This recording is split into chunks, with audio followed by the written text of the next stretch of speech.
Martin road میں آپ حضرات سماعت فرما رہے ہیں۔ دم ہمدم علی علی، یعنی ہر سانس میں ہمارے علی علی ہے۔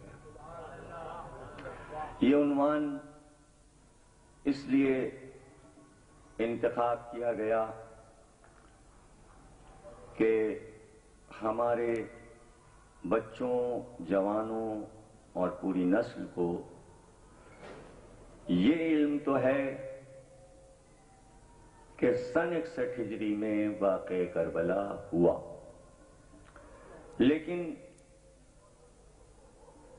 بہت کم لوگوں کو اس بات کا علم ہوگا کہ کربلا کا ماحول اہل بیت کے دشمنوں نے کس طرح تیار کیا، یعنی قتل حسین پر عرب، عراق، حلب، شام والوں کو کس طرح آمادہ کر لیا گیا۔ دیکھیے، توجہ کیجئے گا، یہ سب سوچنے کی باتیں ہیں، اور یہ ریسرچ ورک جو آپ کے سامنے پیش کیا جا رہا ہے، اور جو سن رہے ہیں انہیں یہ باتیں برسوں یاد رہیں گی۔ یہ ہوائی تقریریں نہیں ہیں کہ جو وقتی طور پہ آپ نے سنی، نعرے لگائے اور گھر چلے گئے۔ یہ بات ہی کچھ اور ہے، یہ گفتگو ہی کچھ اور ہے، یہ کام کچھ اور ہے۔ یہ کوئی ایک تقریر نہیں ہوتی، آپ کو ایک کتاب دے دی جاتی جس کو آپ اپنے ذہن کے کتب خانے میں محفوظ کر لیں۔ اور میں خوش قسمت سمجھتا ہوں ان سامعین کو کہ جو تسلسل کے ساتھ ہمیں سن رہے ہیں شام کے 5 بجے سے، اور رات کے 12 بجے تک جو کل ہمیں سنتے رہے۔ اس وقت ہم 2 دن میں یہ 9ویں تقریر کر رہے ہیں، 9ویں تقریر، 10ویں ابھی ملیر میں جا کے ہوگی۔ اور اس تسلسل کے ساتھ یہ 9 گھنٹے 2 دن کے 9 کتابیں تھیں جو میں نے دے دی۔ جس کا دل چاہے محفوظ رکھے، جس کے سمجھ میں نہ آئے وہ اپنے ساتھی سے پوچھے کہ اس کی شرح کیا، اس کی تشریح کیا، اس کا مطلب کیا، یہ کیوں۔ اور یہ تو آپ خود فیصلہ کر سکتے ہیں۔ ہر عزاخانے کو اللہ آباد رکھے، ہر جگہ ہر عزاخانے کے مجمع اسی طرح رہیں، لیکن یہ بھی آپ کی عقل پرکھتی رہے کیا اس دور میں چاہیے اور کیا ہمیں بچوں کو دینا ہے۔ عقلیں برابر نہیں ہوتی، زبانیں برابر نہیں ہوتی، سینے اور ان کی قوتیں برابر نہیں ہوتی۔ کچھ فرق ہے جب ایمان میں درجے ہیں میرے بھائی۔ سلمان کا ایمان کچھ اور، ابو ذر کا ایمان کچھ اور، مقداد کا ایمان کچھ اور، عمار کا ایمان کچھ اور، بڑھتے بڑھتے نیچے کی طرف گھٹتا چلا جاتا ہے۔ 10 درجے ہیں، آخری درجے پہ سلمان ہے، تو سارے اصحاب تو سلمان نہیں ہے نا۔ درجے ہیں تو درجے ہر جگہ ہیں، درجے ہر جگہ ہیں، کوئی ایسی جگہ نہیں ہے کہ درجے نہ ہوں۔ اب یہ دوسری بات ہے کہ کسی کے سمجھ میں سلمان ہی نہ آئے، ابو ذر ہی نہ آئے، درجوں کی ترتیبی ہی نہ پتا ہو، لیکن جو کھرے کھوٹے کو سمجھتے ہیں، جن کی عقل کی میزان جو ہے اس کے پلے برابر رہتے ہیں، وہ پرکھ لیتے ہیں، وہ سمجھ لیتے ہیں کہ پیغام کیا ہے۔ اب غور کیجئے گا کہ تمہید میں میں کیا کہنا چاہتا تھا۔ کربلا کا واقعہ، یہ جملے میرے اتنے قیمتی تھے کہ اس کی شرح اگر آپ سمجھ گئے تو بہت کچھ پا جائیں گے۔ نبی کا نواسا روئے زمین پر حسین نے کہا کہ نبی کا نواسا میرے علاوہ کوئی اور موجود ہے؟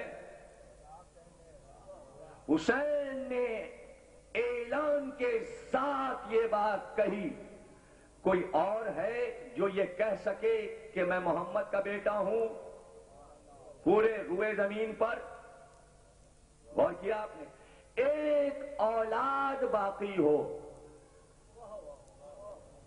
اور امت ہو، اور وہ امت کہ جو صدیوں سے اپنے انبیاء کی امتیں اپنے نبی کی محبت میں اس نبی کے گدھے کے کھر کو بھی سر پہ رکھتی آئی ہیں. تو کوئی انوکھی امت تو تھی نہیں مسلمان کہ یہ نہیں جانتی کہ اگر اپنی نبی سے کوئی چیز منسوب ہے تو اس کا احترام کیا ہے.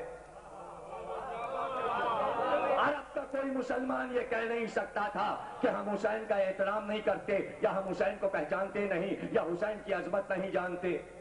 اور اسلام نبی کی وفات سے اب تک حلب میں، شام میں، دمشق میں، ایران میں، عراق میں ہر جگہ پھیل چکا ہے، اور یہ سب کو معلوم ہے کہ نبی کا ایک رشتہ دار حسین ہے، حسین کے علاوہ کوئی نہیں ہے. اور وہ امت اس بات پر متفق ہو جائے کہ اس کو مار ڈالو، یہ آسان کام تھا؟ میں نے کچھ کہا ہے؟ یہ آسان کام تھا؟ یہ کام کروانا کتنا مشکل تھا؟ عیاریاں معراج پر ہوں، مکاریوں پر کمال حاصل ہو، سیاسیات میں جوڑ توڑ کرنے کا کوئی ماہر ہو، جبھی پوری امت کو لاکھوں کو آمادہ کر سکتا ہے اس بات پر کہ اس کو قتل کرنا ہے. سب راضی، سب راضی. یہی تو لکھا مسلمانوں نے کہ حسین جب مدینے سے نکلے اور کربلا پہنچے تو کتنے لوگ تھے؟ 72 ساتھی. گویا اکثریت حسین کے ساتھ نہیں تھی، اکثریت یزید کے ساتھ تھی. یہ اکثریت حسین کے خلاف کیسے ہو گئی اور یزید کے فیور میں ہو گئی؟ دولت کوئی ایسی چیز تھوڑی ہے، تنخواہیں ہیں اور یہ تو کیا حسین نہیں دے دیتے؟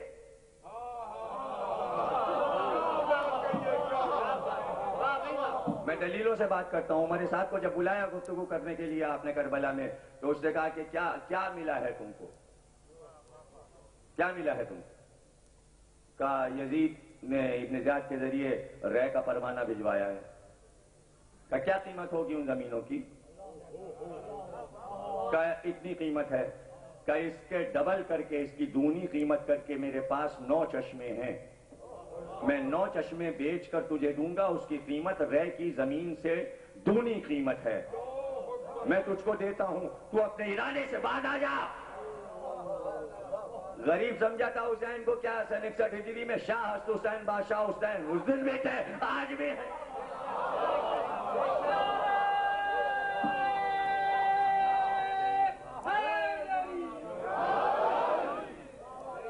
اگر ابن زیاد نے سونے اور چاندی کے پھول بانٹ دیے ہیں کوفے والوں میں، حسین بھی بانٹ سکتے تھے. لیکن حسین نے بتایا رشوتوں سے نہیں جیتے آل محمد، رشوتیں دے دے کر اصحاب نہیں بناتے.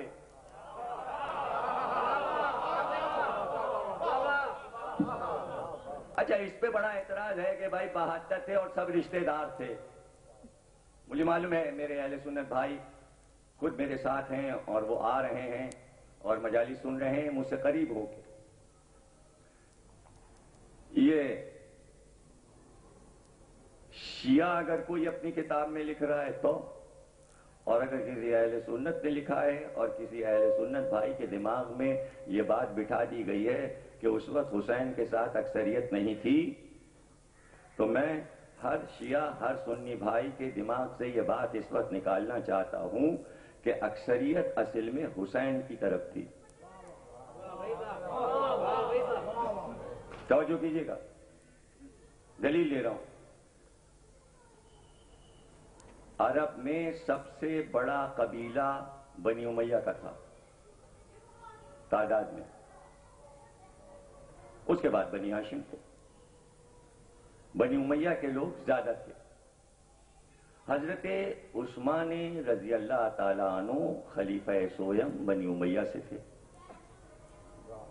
13 سال آپ کی حکومت رہی. حکومت کی آپ نے، مدینہ دارالحکومت تھا. مصر، شام، حجاز، مکے، بصرے سب کے وفد آئے.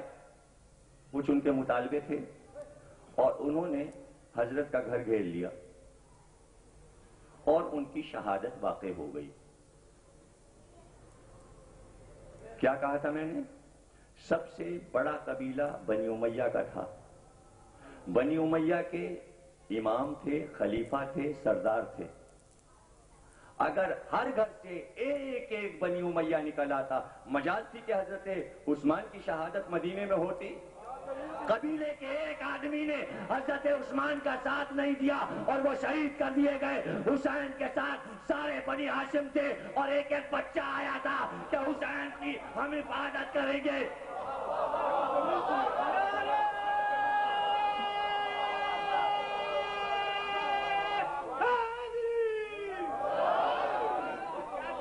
اعتراض بنی ہاشم پہ نہ کیجئے، اعتراض بنی امیہ پر کیجئے. مدد کے لیے کیوں نہیں آئے اپنے سردار کے لیے؟ یہ سردار کیسا ہے کہ چھوٹا بچہ بھی کہہ رہا ہے ہم بھی چلیں گے. تو جتنی اکثریت تھی حسین کے پاس سب ساتھ تھی. اب ایسی اکثریت کو کیا لے کے کریں کہ سردار مارا جائے اور کوئی گھر سے نہ نکلے؟ اور حسین جب نکلے تو کوئی گھر میں ہی نہیں بیٹھا، تو اکثریت تو ادھر تھی. عقل کی میزان میں تولے، جتنی اکثریت تھی وہ حسین کے ساتھ تھی. اب رہ گیا یہ کہ کسی نبی نے عوام کا مجمع کیا ہی نہیں. اور جہاں مجمع لگے ہیں یاد رکھیے گا کہ بدر و احد و خندق و خیبر میں ہر 87 غزوات میں حضور کا لشکر اگر لاکھوں میں یا ہزاروں میں تھا اور وہ سب حضور کے ساتھ جاتے تھے تو انہیں یہ یقین تھا کہ اس لیے نہیں جا رہے ہیں کہ گلا کٹانا ہے. اس لیے کہ نبی نے کبھی اعلان نہیں کیا بدر میں، احد میں، خندق میں، خیبر میں کہ جو ساتھ جا رہا ہے اس کا سر کٹ جائے گا، بلکہ یہ کہہ کر لے جاتے تھے چلو مال غنیمت ملے گا، فتح ہوگی.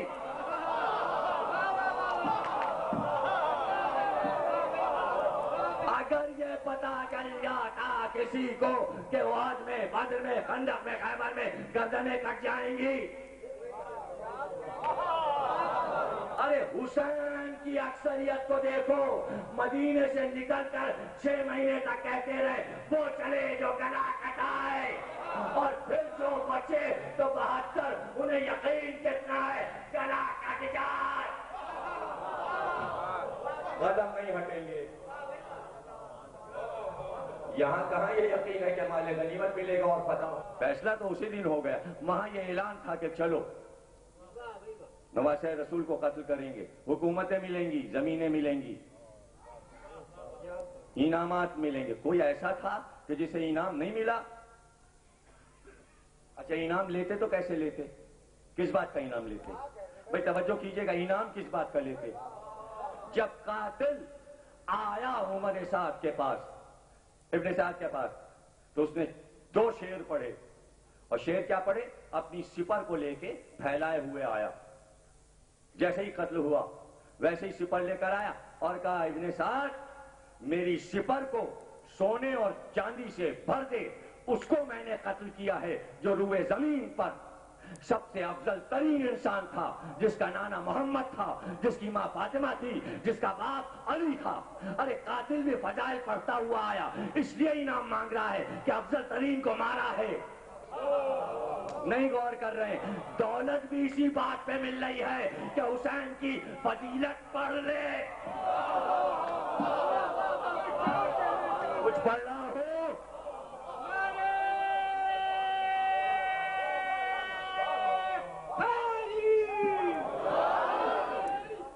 اور جواب سنیے گا. ابن سعد نے کہا اگر اتنی ہی فضیلتیں تھیں حسین میں اور بیان کر رہا ہے تو پھر قتل کیوں کیا؟ کا انعام کے لیے، انعام کے لیے. میری سپر کو زر و جواہر سے بھر دے.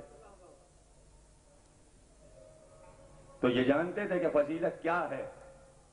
تو ایسے فضیلت والوں کو قتل کیا جائے اور سب کو ایک مرکز پہ جمع کر لیا جائے، آسان تھا؟ جملہ ابھی تک دیا نہیں میں نے تمہید کا اپنے موضوع سے متعلق. اب سنیے. اس کے لیے ضروری تھا کہ اسباب پیدا کیے جائیں. کربلا میں حسین کو قتل کرنے کے لیے 20 برس لگے. یہ تھا جملہ. جیسے ہی 40 ہجری میں علی کی شہادت ہوئی، 40 سے 60 ہجری تک پوری امت کے سازش کرنے والوں نے 20 سال دماغوں کو تیار کیا کہ حسین کو قتل کرنا ہے۔ وہ تیاری 20 سال میں کیسے ہوئی؟ ان 20 سالوں کے لیے یہ موضوع رکھا ہے، دم ہما دم علی علی۔ کوئی نہ سمجھے ملنگوں کا نعرہ ہے اور یہاں علی علی ہوگا علی علی، لیکن شہادتوں کی چھاؤں میں، کربلا کے سائے میں یہ موضوع انوکھا ہو گیا۔ علی علی کربلا کے سائے میں 9 دن اس اداخانے میں اس عنوان پر اسے سمجھیے کہ 20 سال کربلا کیسے تیار کی گئی۔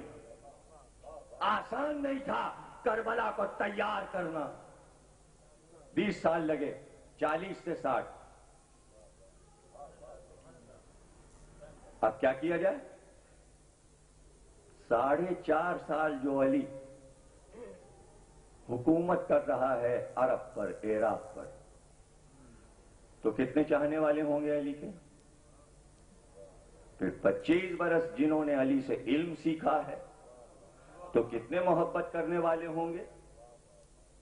جو علم کے ذریعے چاہنے والے بنائے جاتے ہیں وہ سچے ہوتے ہیں، جو دولت سے بنائے جاتے ہیں وہ بھگوڑے ہوتے ہیں۔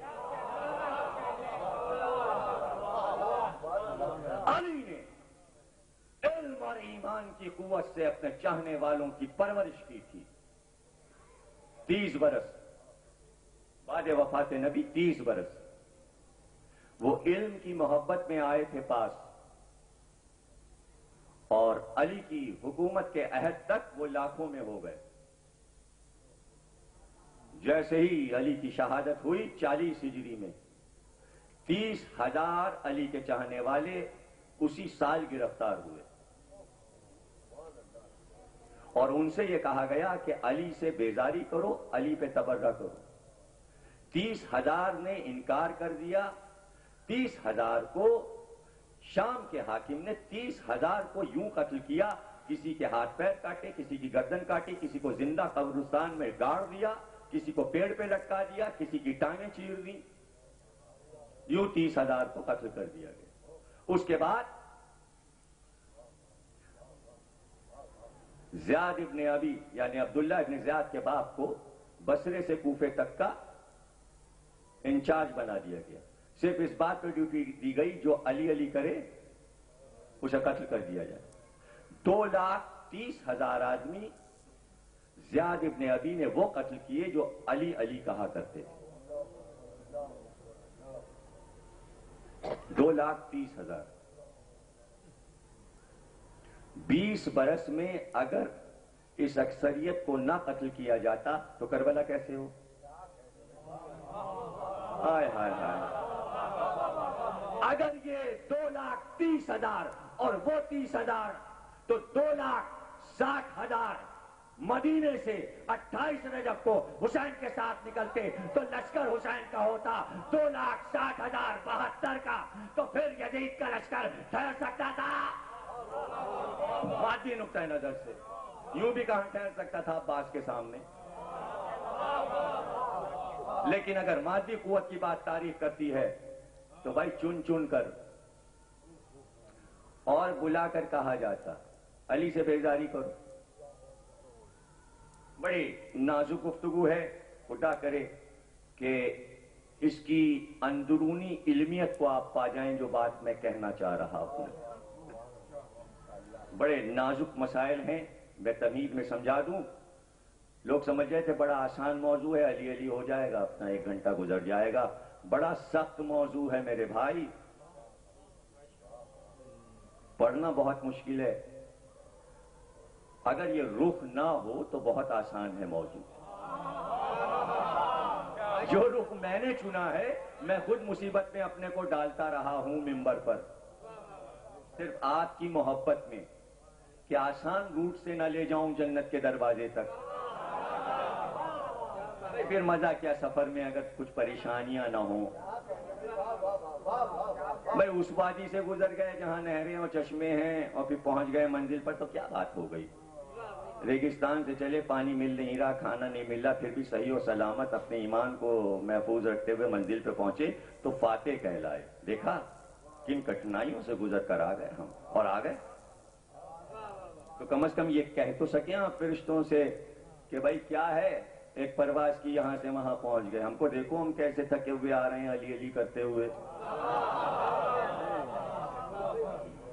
جبریل تو وہاں سے چلے علی کرتے ہوئے، یہاں آئے علی کی اور چلے گئے. تو اس سیکنڈ کی پرواز میں کئی نعرے لگا پائے. آپ کا سفر صدیوں کا ہے.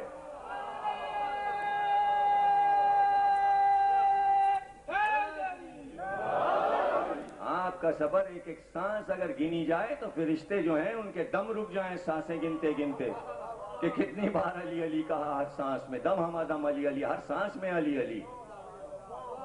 پتہ نہیں فرشتہ سانس بھی لیتا ہے کہ نہیں، مجھے نہیں معلوم. یہاں سانس ہے تبھی تو علی علی ہے، ہر سانس میں علی علی، دم ہما دم علی علی. یہ دما دم علی نہیں ہے، بعض لوگ سمجھیں دما دم. وہ دما دم جو ہے وہ اردو ہے، یہ ہے دم ہما دم، فارسی ہے. یہ ہر ہر سانس میں، ہما ہر سانس میں، دم مانے سانس، ہما ہر سانس میں علی علی، ہر سانس میں علی علی، ہر سانس میں علی علی. کتنی نازک منزل سے میں آپ کو لے کر جا رہا ہوں. یہاں پر علمی بحث ہے ایک، اور اس منزل سے ہم گزریں تو ہم اپنے موضوع کو واضح کر سکیں. یہ وہ منزل ہے کہ بھائی 2,30,000 اور وہ 30,000 جو پہلے قتل ہوئے، جب تمہارے مولا کی شہادت ہو گئی اور جب یہ اعلان ہو گیا کہ جو علی علی کہے گا اسے قتل کر دیا جائے گا، اگر جینا ہے تو معاذاللہ علی سے بیزاری کرو، علی پہ تبرہ کرو. ہر مسجد میں تبرہ ہو رہا ہے، ہر ممبر پہ 70,000 ممبروں سے تبرہ ہو رہا ہے. تم بھی یہی کرو اگر جینا ہے. یہ کوئی نئی بات نہیں کہ آپ سمجھیں کیا ایسا ہوا ہوگا. ارے بھائی ہندوستان میں ہو رہا ہے کہ یہاں رہنا ہے تو بندے ماترم کرو. مسلمان پریشان ہیں. ابھی جب ریڈیو اور ٹی وی پہ اور سب جگہ بندے ماترم ہو رہا ہے تو مسلمان بچ کے جائے گا کہاں؟ ہر مسلمان بچے کو جو اسکول اور کالج جاتا ہے تو اس کو پہلے پہنچتے ہی جن گن من ادھینایک جے ہے بھارت بھاگ وِدھاتا، پنجاب سندھ گجرات مراٹھا درامڑ اتکل ونگا وندھ ہماچل یمنا گنگا اچھل جل ترنگا، تب شبھ نامے جاگے تب شبھ آشیش مانگے، تب گائے جے گا تھا جے جے جے جے جے جے جے بھارت بھاگ وِدھاتا. صبح اٹھ کے ہر مسلمان بچے کو کلمہ نہیں پڑھایا جاتا. ارے تو پڑھنے لگے جن من گن، ان سے پوچھو جن سے کہا جاتا تھا صبح اٹھ کر علی پہ تبرہ کرو اور وہ کہتے تھے نہیں کریں گے، زبان کاٹ لو.